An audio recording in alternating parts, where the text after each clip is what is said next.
Good morning. Let me do it again. Well, hey, good afternoon, Rotarians. There you go.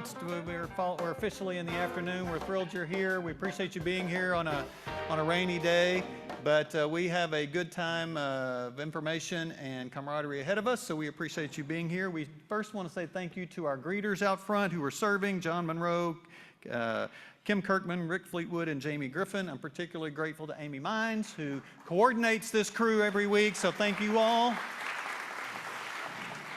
We appreciate your service. We want to welcome to the stage Amy Baltz, who's going to lead us in our prayer, pledge, and four-way test, followed by Jason Chaco, past President Chaco, who will be introducing a number of guests today. So Miss Amy, come on down.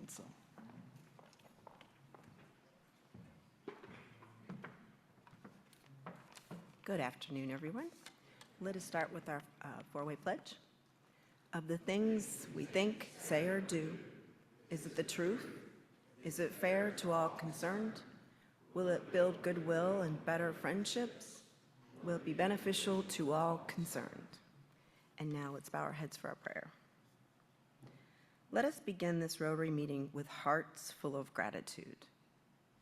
We are thankful for the opportunity to come together to serve our community and try to make the world a better place. May we always serve with grace, courage, open hearts, and minds. Amen. And now our Pledge of Allegiance. Pledge allegiance to the flag of the United States of America and to the republic for which it stands, one nation, under God, indivisible, with liberty and justice for all. Thank you. Thank you, Amy. We appreciate that. Now make welcome past President Jason Chaco. Woo-hoo! Back to the stage. You may not want to leave. Sounds familiar, this feels? A lukewarm welcome. We are excited for the new president. Thank you very much, Mitch. We are excited for a lot of guests that we have here today to hear our wonderful speaker. If you would, I'll be reading everybody's name. I'll apologize in advance for anybody that I mispronounce, but if you would stand and remain standing with your sponsors so that we can recognize you and give you a warm welcome. Starting off, we have David Munns here with Blue Cross Blue Shield. Brooke Clift is here with Dr. Steve Clift, along with Caroline Clift. Dr. Amir Quresh is here with Scott Davis. Looks like Sarah Hutzel with Annabeth Gorman. Damona Fisher is here with Blue Cross Blue Shield, as is Carrie Nettles and Abby Kremer. We have Caroline Miner here with Debbie Davis. I'm getting there. Alec Farmer is here with Jeff Hankins. There we are. Chris Wright with Chris Mangum. Karosh Saba with Charlie Porter. Carrie Case with Susan Blair. David Chacon with Sam Smith.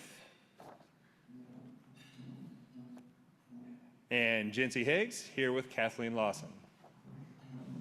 We also have some visiting Rotarians, Joan Schaffner, Sarah Marecki, Joe Ike. Thank you all for being here.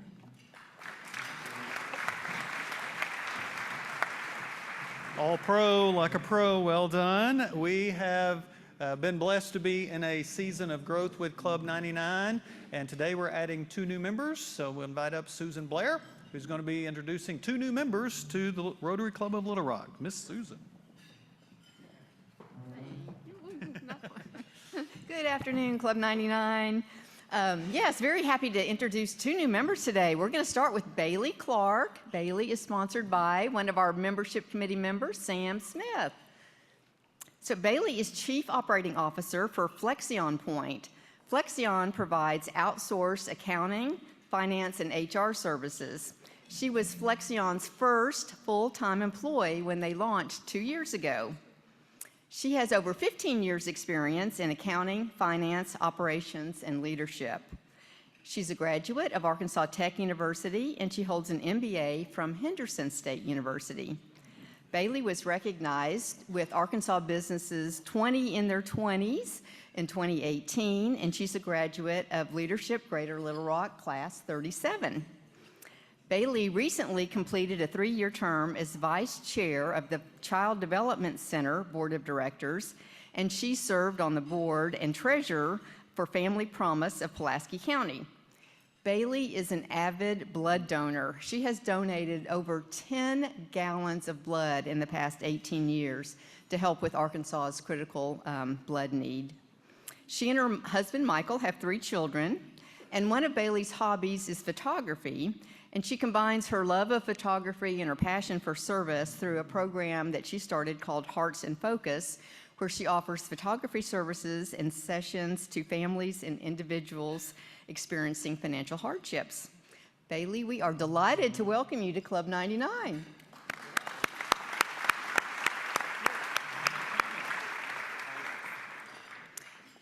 And we'd also like to introduce our new member, Radod Hester. Radod is sponsored by Mitch Bettis. Radod is Senior Vice President and Commercial Loan Officer at Eagle Bank, specializing in real estate lending. He's been with Eagle Bank for 3 years. Previously, he spent 3 years as a lender for another financial institution and 10 years in public accounting. Radod holds a master's in accounting from Hendrix College. He serves as treasurer on the board of directors for the Arkansas Crisis Center, supporting its mission to provide critical mental health services across the state. Radod and his wife Emily are proud parents to 2 daughters. In his free time, he's a runner, he enjoys cooking, and he's a craftsman of smoked meats, a pit master. So let's give Radod a warm Club 99 welcome.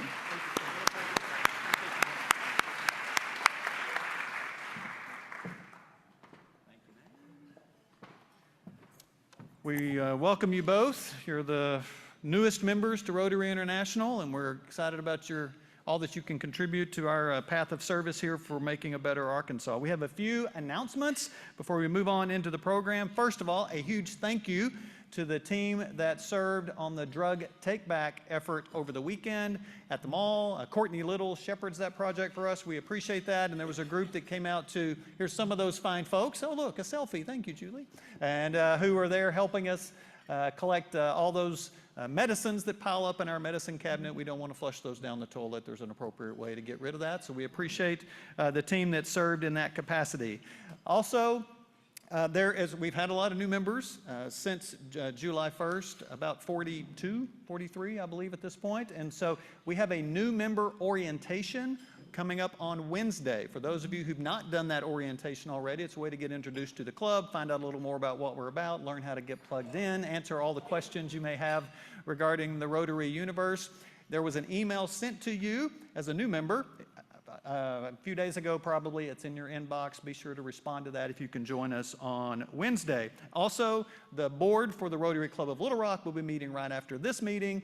We'll be downstairs in our usual spots behind the gift store, and we'll work through some things on our agenda there. As many of you know, we have a theme this year of building Arkansas. We are focusing on individuals, companies, for-profit, nonprofit, government efforts that are doing extraordinary things across this state. We've had a chance to showcase a number of companies that we may not have known of before. These have been companies in Searcy and Pine Bluff and in Saline County and the Port of Little Rock and across the state to bring to light some of the unique things being built, shaped, and transformed in this state. And we also had a chance to turn that lens on some of our members who are also doing unique things, building unique things. We've seen videos on Carrie McCoy. We've seen videos on Phil Brandon and Rocktown Distillery, Julie Brandenberger at Community Bakery, and Larry Allman. Today, we're taking a look at another member who is building something extraordinary. His mission at Shorter College is leading to transformation in young men and young women, changing lives, changing families, changing communities. Take a look at the video on President Jeffrey Norfleet. Hello, my name is Jeffrey Northway, and I serve as the 46th president of Shorter College. My journey to Shorter College began in January 2024. After several months of research and several interviews, I really resonated with the passion and the mission, the path to possible. So at Shorter, since we're celebrating the path to possible and building Arkansas, together these themes collaborate, and it gives opportunity for individuals not just to stop at Shorter, not just to begin at Shorter, but to explore what other options. So we at Shorter are intentional about partnerships, we're intentional about opportunities, and we're intentional about moving forward to build a better Arkansas. There was just a student a few weeks ago. We had an opportunity to travel to Conway to celebrate a college Sunday, and this individual had been incarcerated but had been released but was still matriculating through the program here at Shorter, and is excited about the opportunity, and even shared that Shorter is the reason why she's still alive today, given the opportunity that she was able to embark upon an educational journey and had the faith in herself, and others had the faith from Shorter in her as well. Building and thinking about others and the humanitarian side builds me with Rotary, as well as my connection with building others in Arkansas. It's a given mission and vision. I'm a humanitarian. I love people. I love the opportunity to embark upon self, but also to embark upon helping others. And I believe that building Arkansas and Rotary Club together allow me to express my natural mission, my natural purpose, to give back, to support, and to work on society as a whole. I really believe in transforming the lives of individuals that want to embark upon an opportunity to change for the future. We know that workforce development, we know that academic programs are all thriving pieces of moving forward.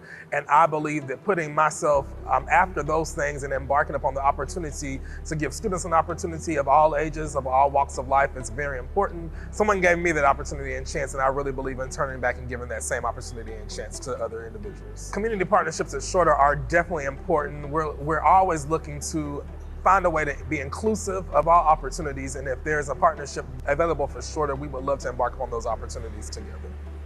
I've been here for about a year and 8 months, and I am truly enjoying my journey here in Arkansas. People have been kind, the community has been loving, and I'm just enjoying the journey that I'm embarking upon, the opportunities that I've had to meet several individuals from Rotary and across the community, and I'm looking forward to building stronger bonds each and every day. This is how I'm building Arkansas, and I'm honored to do it with Rotary.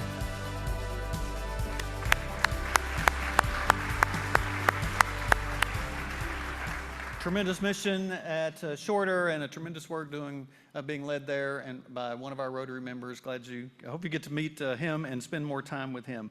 I've said, I don't know how many times already since July, if we're going to build a better and stronger Arkansas, we have to get education right and we have to get healthcare right. We've had a number of programs along the line about each of those things. That brings us to an important topic today. I want to invite to the stage past President Greg Hatcher, who will introduce today's program. Come on down, Mr. Hatcher.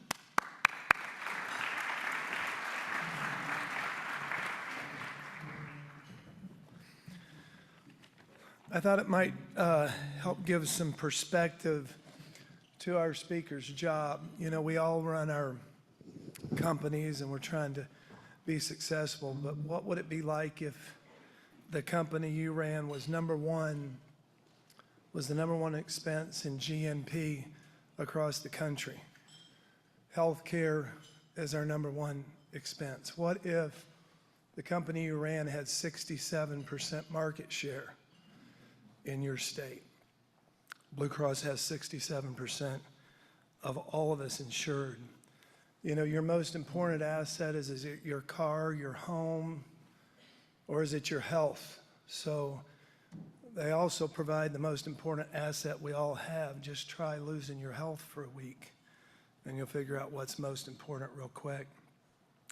You know, I started off in my career working for Arkansas Blue Cross Blue Shield, and it was a really caring company, and it was very community-minded back then, and it still is. You know, we recently had the Arkansas Insurance Hall of Fame, and we inducted in Curtis Barnett's predecessor, Bob Shoptaw, and you look back at all the Blue Cross presidents, they were all community-minded, and when they picked the next one, you know, there was a lot of competition for it, and they picked a good one in Curtis Barnett. A little bit about Curtis. He's older than he looks, okay? I just asked him, was he the youngest president in Blue Cross history? And he said, no, I just look that way, you know.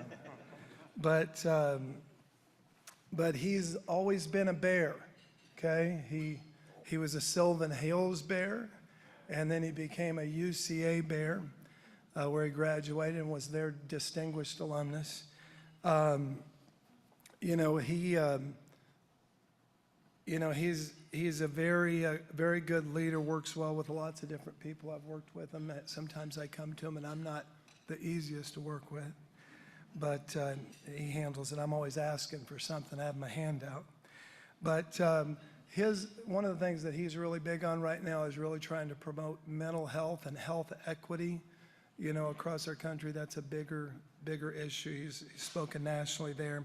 He was two areas he's really interested in: cystic fibrosis.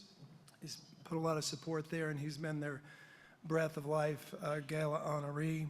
And then he also participates a lot with the Arkansas Hunger Relief. So gets up, you know, gets to the office every day. Just in case you guys think you aren't working hard, you can see him about 5 in the morning, 6 in the morning at Arkansas Blue Cross Blue Shield, and he'll end his day with a jog. That's why he's in such good shape. But I think when you're in the health business, you got to live it, and Curtis loves it. And I just, you know, there are so many times that, you know, last night I went to visit a friend in hospice.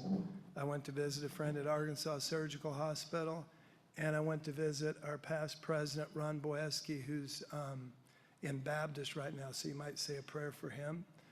He had a bad fall.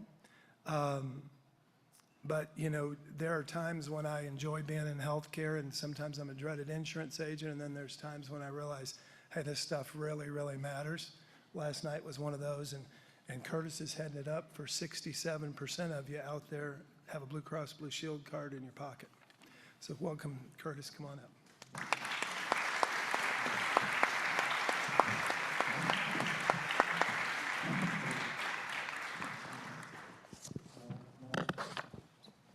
Hot seats. Hot seats.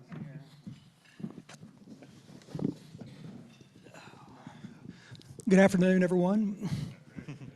Thank you for being here. We appreciate that. And maybe we start with the question that you probably get a version of all the time, which is, why the heck is my health insurance going up over and over and over again? So, First time I've heard that one, Mitch. so maybe lay some context of the various forces that are at play that are, and the result of that is what you're dealing with. Yeah, and really in its simplest form, I mean, healthcare cost increase is a function of two things.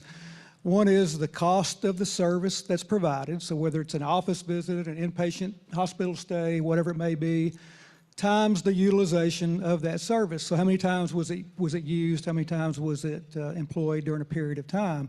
And so those two things are what drive cost. And when you look at really the post-pandemic era that we're in right now, those two factors have had a lot of intensity applied to them. So certainly around cost, we've just kind of come out of a very high inflationary environment. So that was having an impact on all the supplies, services that healthcare providers were providing, particularly at that particular time.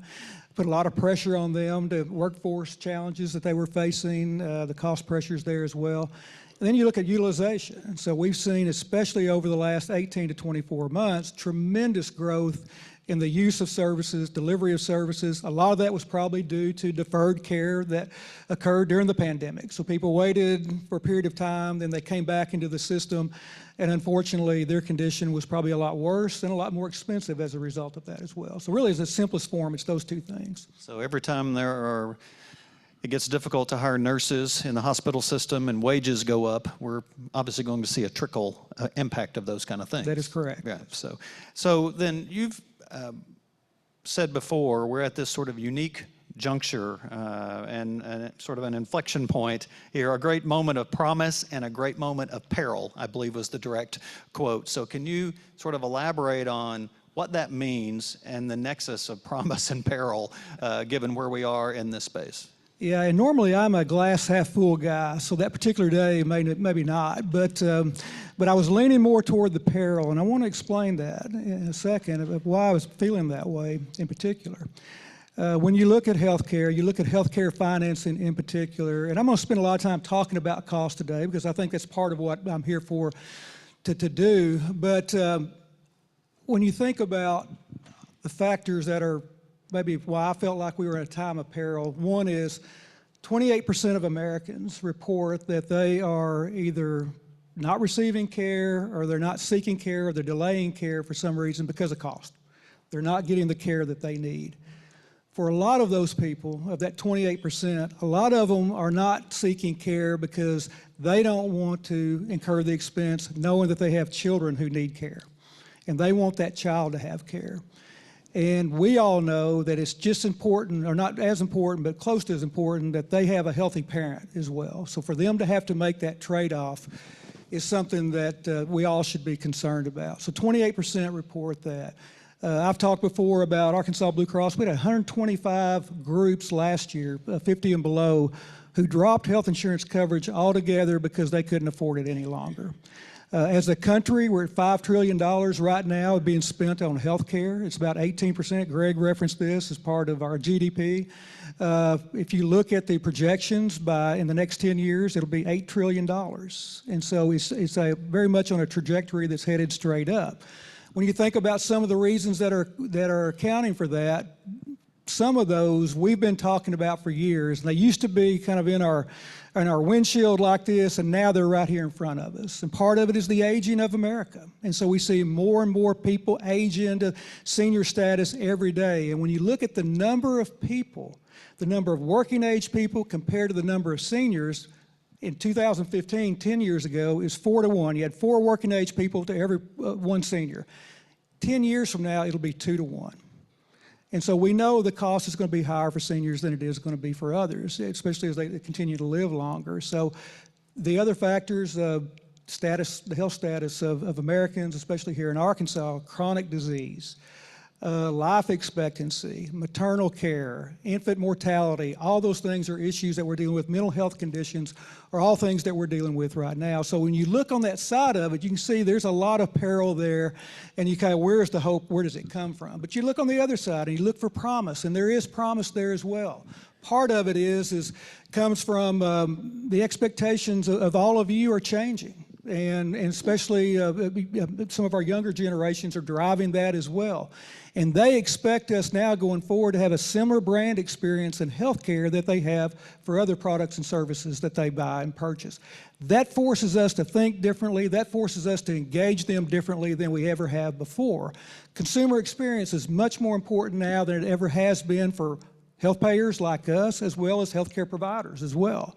So we've got to take that into account. Technology, we have all kinds of opportunity with technology, whether it be artificial intelligence or what we call interoperability, which is where healthcare systems can talk with each other, connected in such a way, or with payers like us, so we can exchange data and we can basically provide a holistic view of a member's health condition at any given time.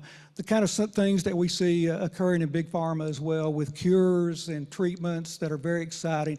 All those things bring promise to us as well. But I think what we need as much as anything right now is we need a period of time with some certainty, some stability, so that we can begin to advance those promising things at a faster pace than right now we're feeling those perilous things. And that's a little bit challenging on any given day, but especially right now when you look at all the factors that we're dealing with. You have mentioned, so go back along, this is a little bit on the peril side, and I'm curious if you could flesh this out. You have said before that you've seen a 15% jump in $1 million claims and more high-cost cases among people under the age of 40. So what does that tell you about either the health trends nationally or the health trends in Arkansas that are driving that disproportionately than it were 15, 20 years ago? Yeah, I think, Mitch, unfortunately, again, we're seeing it show up in the data, what we've seen coming at us for a while, and that is the health status of our youth in particular is not where we need it to be. And so when you think about young people in their 20s even becoming diagnosed with diabetes, with chronic health conditions, those are taking a toll on them, and we're seeing that toll really show up at a much earlier stage than we have before. So I really think it speaks to that as much as anything, and it just reinforces the notion that we've got to continue to work to do better in that regard. So with the different input costs that are pushing price forward, we have hospitals represented in this room. According to Arkansas Business, if we trust that source, about a third of the state's 95 hospitals reported losses in 2023. And insurance companies are under pressure. U.S. health insurers saw a 14% drop in net income linked to a 7% increase in hospitals raising their cost, right? So the relationship you just talked about. So hospitals are going to say they need more from private insurers and to offset Medicaid and Medicare reimbursement in order to fund labor cost and research and supplies. You've warned in articles that cost shifting, the rising cost over there is shifting to the consumer and the insurance side. So I'm curious, how does all of this play out? Where do we find balance so that you can have some stability, predictability, and affordability in insurance? What's your next question? Yeah, right, yeah. No, I mean, it's a great question. It's one that I think we all have to recognize that all of these markets are interrelated. So when something is occurring in the government markets, for example, when I say government markets, I'm talking about in Medicaid or Medicare and Medicare Advantage, whenever there are big changes in particular that occur there, it is felt throughout the entire system, including on the commercial side as well. So just like we're seeing play out right now today in Washington with regard to the enhanced tax credits, which really help people purchase individual insurance through the exchange. And that's a big point of contention right now to some extent. I'll come back to why I say that in a second. Those were enhanced credits that were approved under the Biden administration. And so it allowed that market to grow nationally. It went from about 12 million people to 24 million people. In Arkansas, it went from about 90,000 to about 165,000. That was the impact of those enhanced credits. But they were always slated to sunset at the end of this year. And right now they are expected to do that. And that's part of the debate right now. Do those get reinstated? Do they get extended for a period of time? And if they don't, so the projections are there'll be about 6 million people nationally who will drop coverage. And in Arkansas, we think it's probably somewhere between 35 and 50,000 people is what's going to be the impact. When that happens, if it happens, it will do two things. Number one, you're moving people out of that market, out of that product now, and it's going to have an impact on those individuals, and which is going to have an impact on providers. It's also going to have an impact on that risk pool as well, because more than likely those who don't continue to keep coverage are those who are healthier. And so now you're left with a pool that's probably a little bit sicker as well. So that's one of the impacts that I think that we need to be thoughtful about as we think about this going forward. So anytime you make these changes, and so now you put more pressure on the system, then that's going to put more pressure on commercial products and all as well. Now, with regard to those tax credits, I do tend to believe that it may be hard to get to a resolution on this, but I do believe there is support on both sides of the aisle for extending those. Maybe not in the exact manner that they are today, but maybe a short term. But I think if we can get past some of what we're seeing on a daily basis and get past that, I think maybe we can reach a compromise on those and extend those going forward. So practically, obviously you're not running a hospital, but practically speaking, if 50,000 people are now uninsured who show up for care, that puts burden on the hospital system itself, right? Raising cost, and that cost is ultimately shared by the users. Is that sort of how this process works? How does this sort of play out? Well, I mean, it's going to be costs that they're going to incur, and so how do they cover that cost? Are they able to absorb it? In many cases, they're not, and certainly that's not a good business model for anyone to do that. So they're looking for other sources of revenue to be able to offset that, no question. So I'm always sort of interested in the land of unintended consequences. And Greg Hatcher has mentioned this to me a number of times. The 2023 Transparency Act seemed like a great idea and may be a good idea, but the act in effect said we're going to ask insurance companies and hospitals to make public the cost for services, so that if I need a hip replacement, I can see what this hospital offers and this hospital offers and this hospital offers, and I can make a choice based on that information. One of the results of that was hospitals also saw what the insurance reimbursements were at competing hospitals. So they could see that this hospital was getting more than they were for a hip replacement and vice versa. And so then hospitals begin to, especially the bigger ones, begin to leverage that so that reimbursement rates from private insurers would go up. And so therefore, and the insurance rates to consumers have to go up in that. So I'm curious, what do you see in terms of where the Transparency Act and all of its good intentions, did it have an effect on rates ultimately? Is that not a big influencer to the rate structure? So where did the legislation around Transparency Act sort of fit in this rate change environment? Yeah, and on that, I think where we've seen that have an impact, we're maybe with a handful of particular provider relationships or hospital healthcare system relationships, where it played a major factor in maybe those negotiations between an insurer and the healthcare system. I think from our experience, you know, that Transparency Act was passed really in the waning hours of the Trump administration won. And I think like December of 2020, went into effect 2021. Hospitals were subject to it first, and then by mid-2022, insurers were subject to it as well. The Biden administration, at least initially, did not jump in with a lot of enforcement for that. So a lot of the regulations that were needed were not clarified.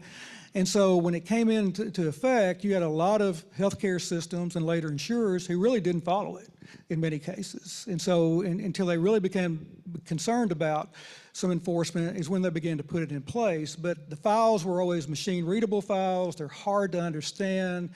They're very detailed. There's a lot of information that's incomplete that really makes that information usable. So there's nothing that their intent was to empower consumers, and it never provided that level of sophistication of data to be able to do that. So it's just kind of created this friction that you're talking about. What we do with it is when we sit down with a healthcare system, it is something that's referenced and it becomes an input into the process, but it doesn't become the process. So we look at it, we look at the quality of our files, we look at the quality of their files and corresponding files, and we find where it's valid and we find out maybe where it's not valid, and we take that into consideration, but it does not determine for us what our reimbursement levels are that we're going to offer to a hospital. It's a factor.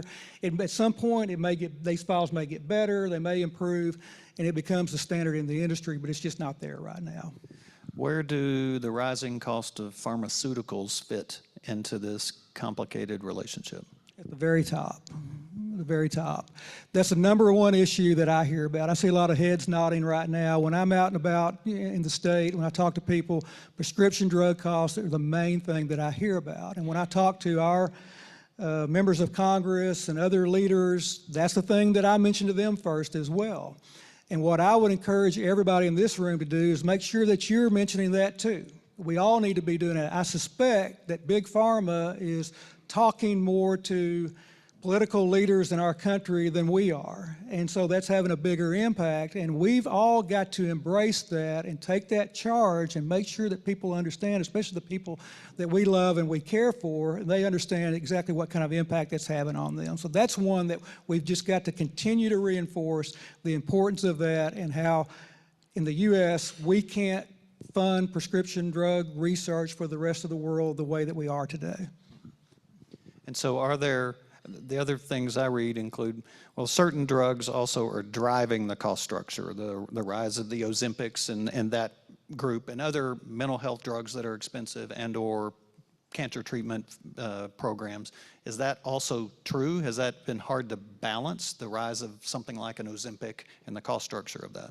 You know, it has been, and so you're talking about the GLP-1 drugs for treating diabetes. That was the initial indication, and since they've been approved for a version for obesity as well.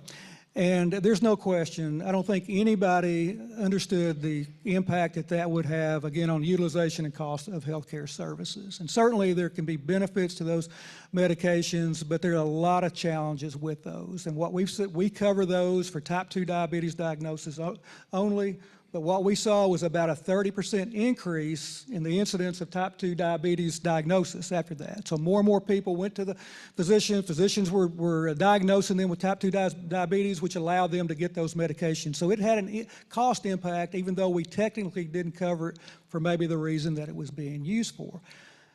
The concern that we've had with GLP-1s all along has been you need to be on those medications for 12 continuous weeks, or yes, before you can start seeing any meaningful impact on weight.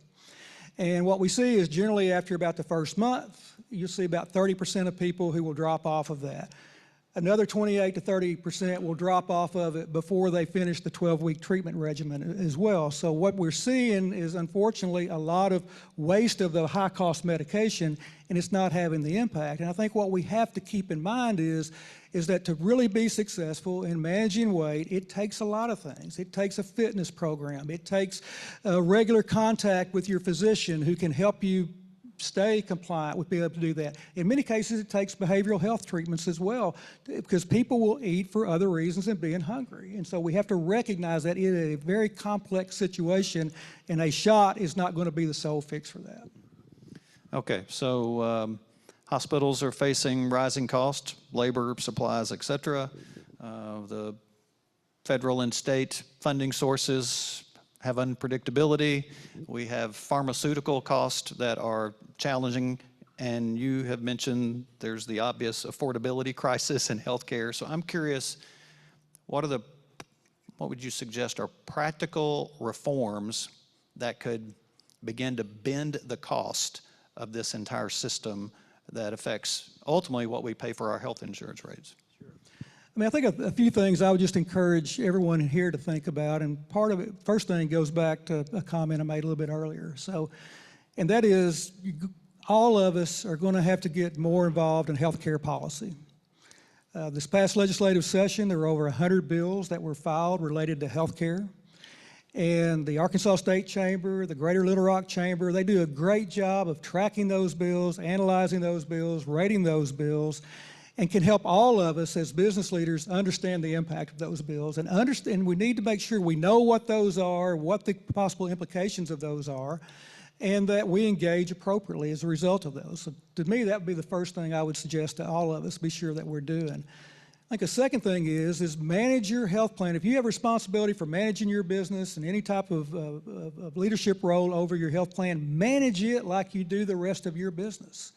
And what can you do, whether it's if your plan is fully insured through us or somebody else, or a self-funded plan, how can you build incentives into your wellness incentives for people to stay healthy into your program? How can you work with your insurer or your carrier or your third-party administrator to make sure that your employees and their families are engaged in care management programs? I was working with some of our data scientists a few weeks ago, and they were working on their model to predict what somebody's healthcare expenses would be in the future based upon their past experience. And they were going back even further in time to be able to do that, to look forward. And they found an individual who was a high-cost individual, several chronic conditions that they were dealing with, who we had attempted to contact over 70 times in the course of a year to try to engage with them on their health care, to see what we could do to help them navigate the system better, make sure they were getting the care that they needed, but we were unsuccessful in being able to do that. And there are all kinds of situations out there like that in all of our businesses where we've got to be able to reach those hard-to-reach people and be able to help them in such a way. So that's the second thing.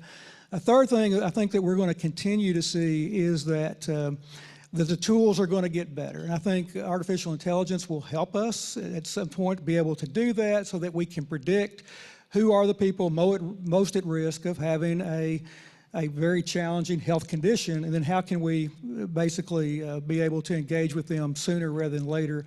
And then finally, the last thing is really around value-based care. And I don't know how familiar the group is with value-based care, but it's something that's that we as an industry have been working with healthcare providers for over a decade now. And that is, how do you basically pay different rather than continue to pay on a per service basis like we do today? So how can we pay for patient experience, for patient outcomes, pay for quality, and really pay for performance when providers are achieving those goals and they're able to do that? And we've worked on that, and we've had some success, and we really need the federal government to come along beside us and work on this as well. At one time they were, and right now I think maybe we're about to enter another time when they're going to as well, because you need that volume in order to change practice patterns and change incentives in the way that they need to be. But as employers, that is something, that is an investment that all of us can make in the system going forward, is to encourage the proper use of health care.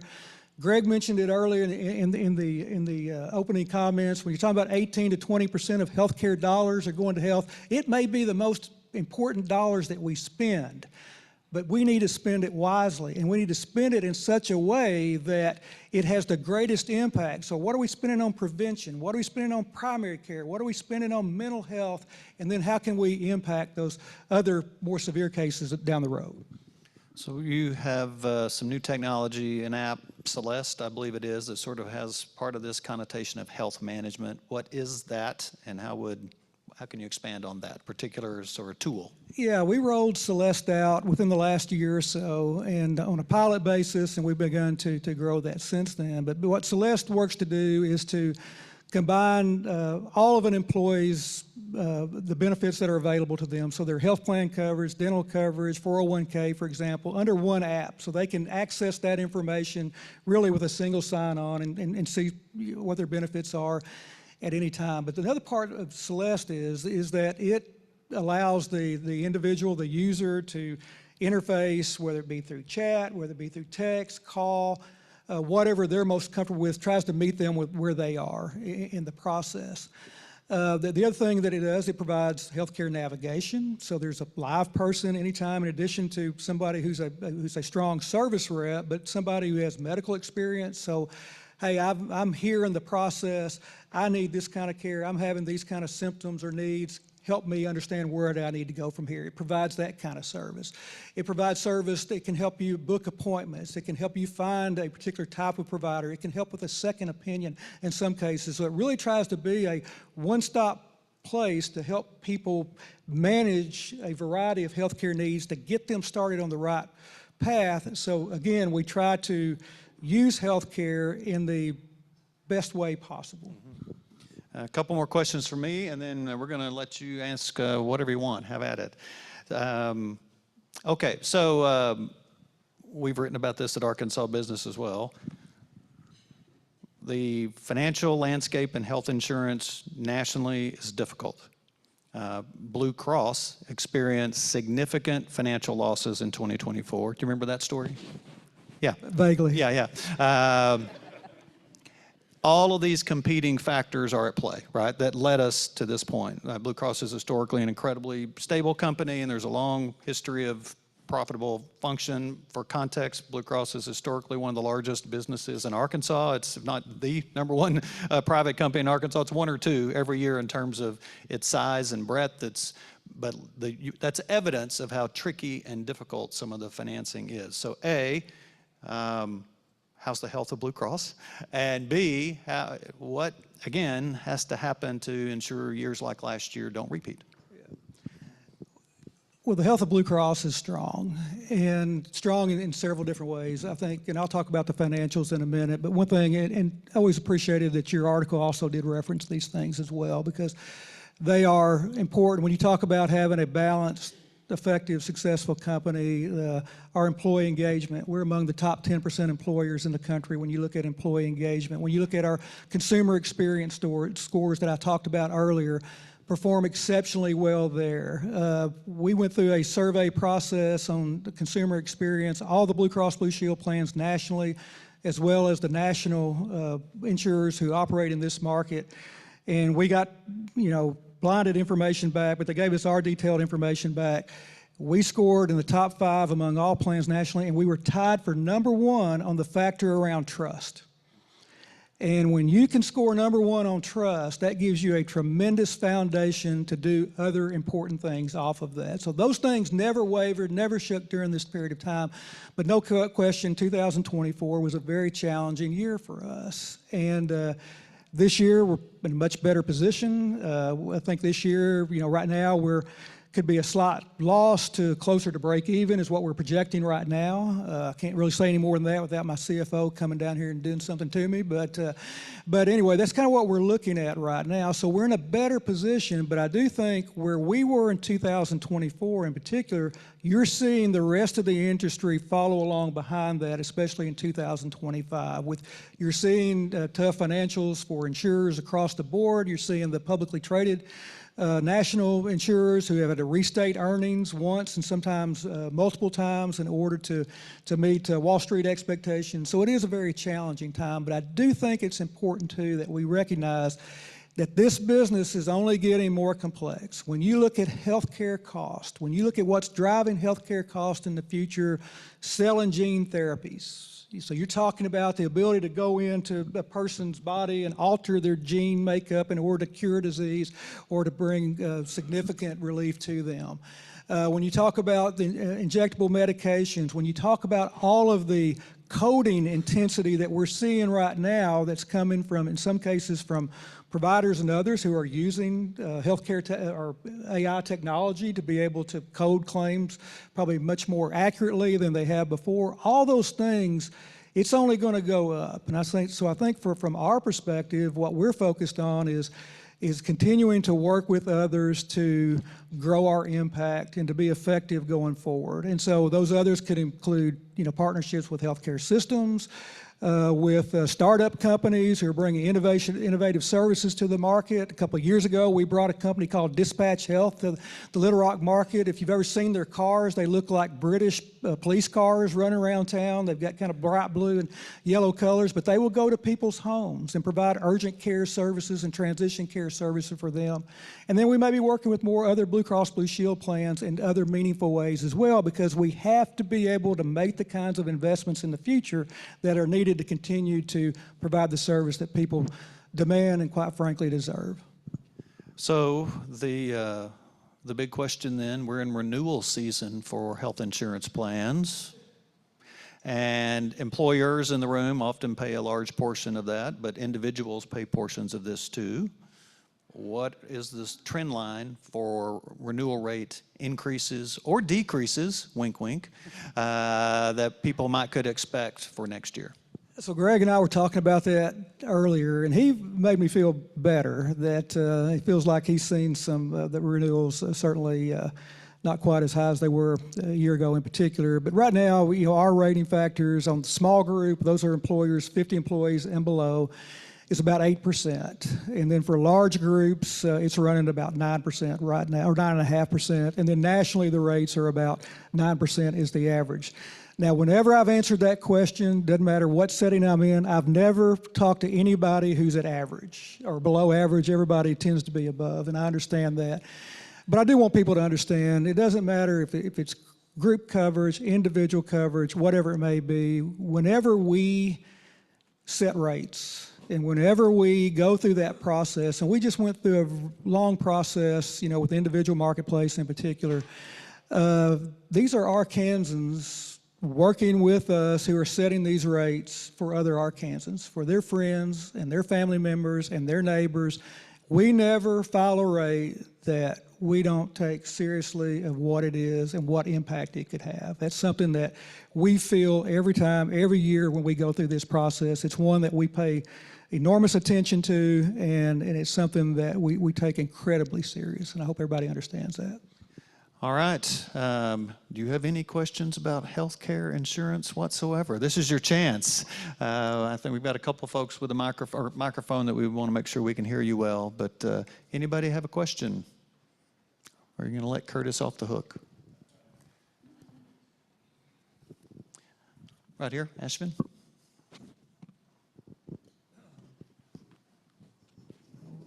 Can you help me understand why the difference in drug prices between different countries, and why do we have to purchase drugs within U.S. when you can purchase at a lower price outside?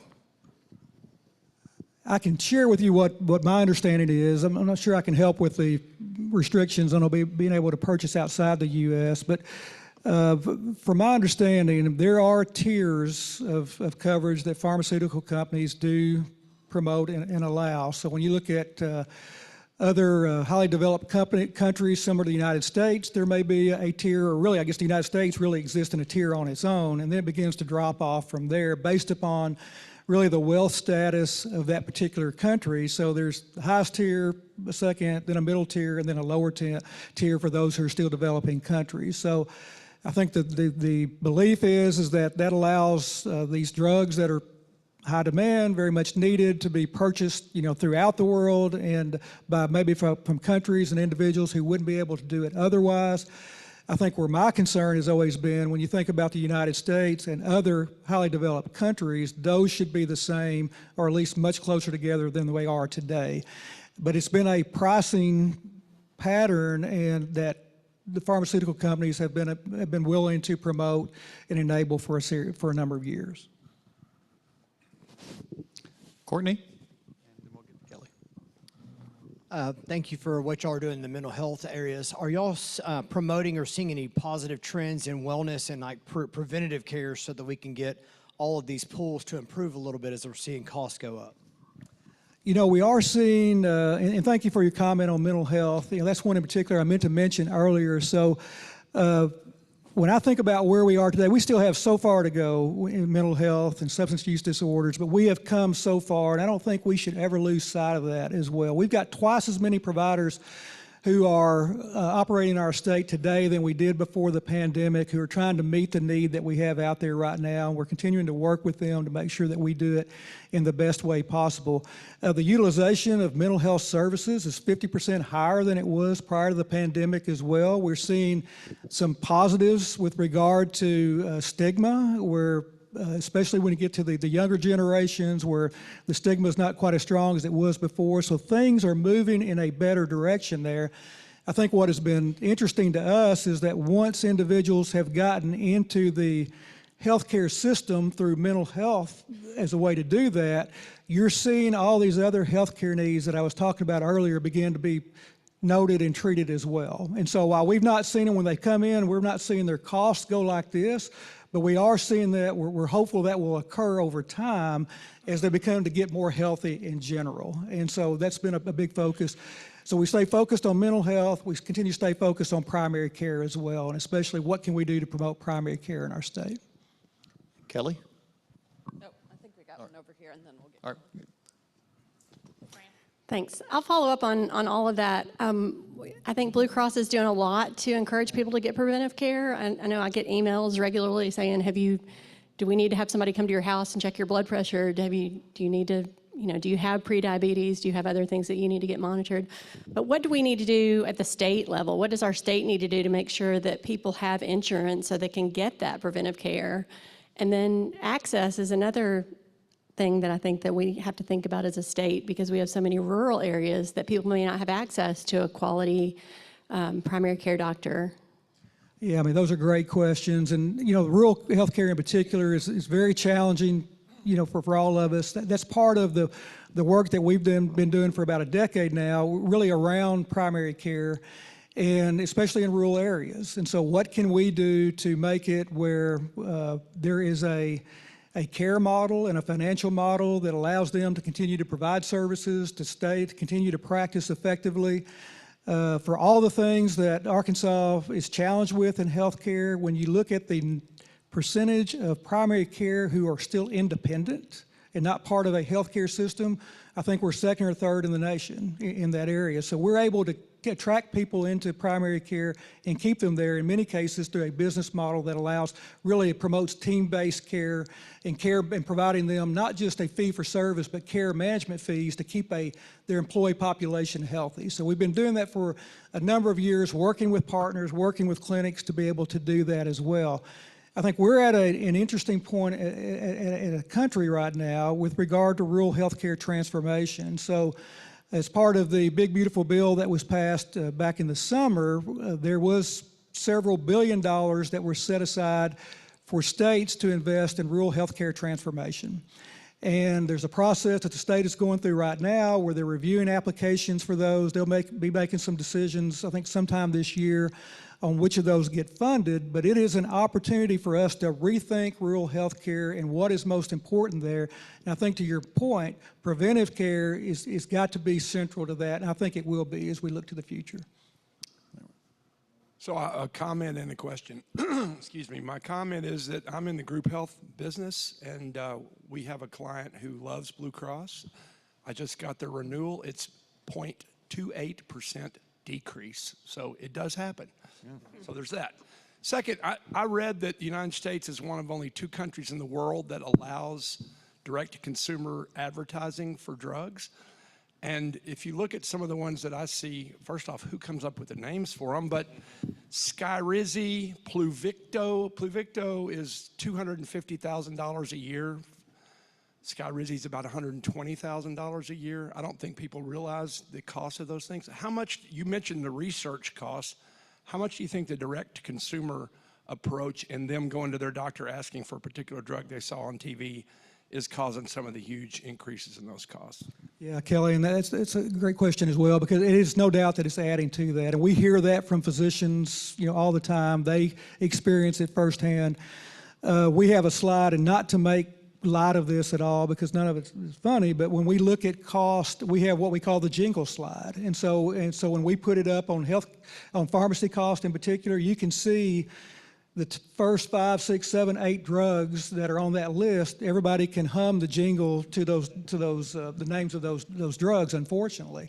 And that's just the situation we're in. I think that's an area that maybe was hopeful that the current administration in Washington would try to address. I think so far we've not seen that. Not sure what they have available to them to be able to do that, because I think it may have been a Supreme Court decision 30, 35 years ago that allowed direct-to-consumer advertising to begin with.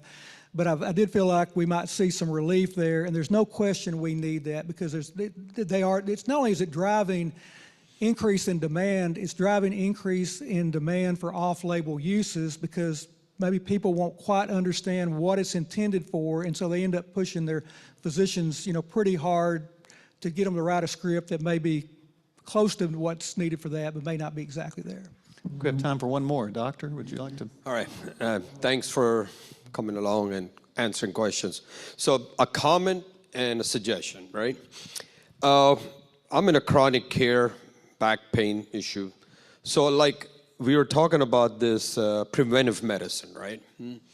So why do we not have a system, which I always wanted to do, is set up let's say age of 40, right? Just out of blue. People who reach that age, we gotta have a public partnership, like a education partnership. That's what I call this, between clients and the public and the doctors, right? So let's say out of age 40, we should start making or giving them education, how to prevent back problems. I'm just giving you an example. I can give you neck, joints, and everything. But so if we start educating public, whether it be through the state, whether it be through the insurer, that here, if you feel like this, or here are the examples of exercises that you must do, and start, just a routine, something for 5 minutes. Maybe we'll start educating people, and people start getting through their heads, right? And that can prevent a lot of chronic issues down the road. So I think so a lot of thinking needs to go into colonoscopy. Okay, after 50, you got to do colonoscopy. Okay, so something like this to prevent chronic, pain. So that was one of my comments. And then there are other things that we could do, I feel, a program, continuous program. So somebody shows up for a back pain, let's take them through a rigorous program where they're part of that program throughout. Because, I fixed the back problem, okay, now you go home and you're done. No, it's an ongoing thing. So things like that. Plus, Second thing I wanted to, I'm sorry, taking a Sorry, minute. we had to close at 1. They're all going right. to walk out. I Okay. promise. One quick question. Like, okay, difference between a surgery center and a hospital, elective surgeries. Okay, we do the same thing in surgery center. At same requirements for us by CMS that you have to do certain things. Cost is way lower than hospitals. I'm not, so I think that could help you guys save a lot of money if the shift happens and more people doing elective surgery in surgery centers. There are a bunch of good surgery centers around now. And so I think that's one of the things. Thank you. Quick response to any of that? I don't disagree with anything you're saying, Doctor, yes. Yeah.